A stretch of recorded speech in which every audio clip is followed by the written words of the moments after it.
Halos isang taon na ang nakalipas at wala pa ring bagong video si Hui Buen. Naisipan niyang gumawa ng bagong video pero busy ito. Kaya ako muna ang magsasalita, yung taga-review ng movies sa Facebook.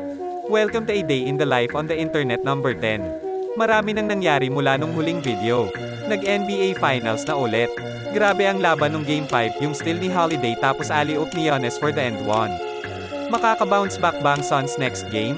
Update, panalo na pala. Congrats Giannis. Congrats Giannis. Congrats Idol.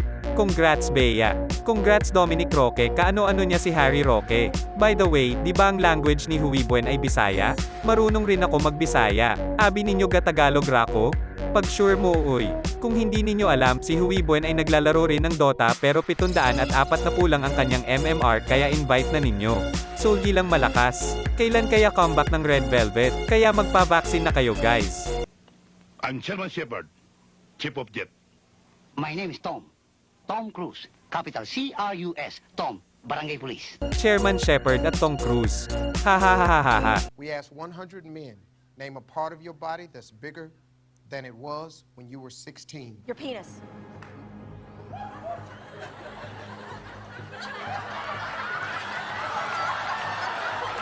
Nakakatawa. Ha ha ha ha ha ha ha ha. Ayaw lang sigig sandig sir, salamat. Uy eto, Korean foods we wanna try. On sa kahilami ani, may TikTok na pala si Hui Buen. Just in case lang, isa pa lang ang video, yung mahiyahi. Sa Twitter nga tayo, ano to Gordon Ramsay, bakit hilaw pa? Makinig na kayo sa bandang ito.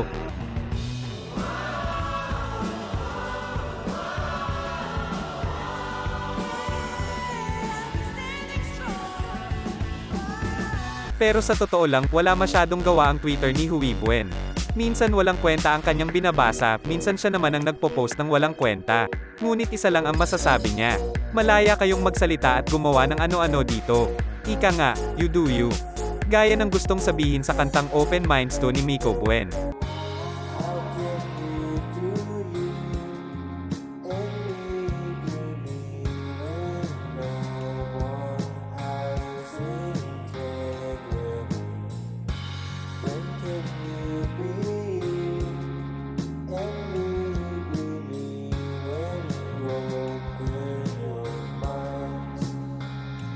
At sa nalalapit na pagtatapos nitong video, nais sabihin ni Hui Buen na baka matatagalan pa ang sunod na episode ng series na ito. Pero you will never know, baka mag-iba ang isip ni Hui Buen.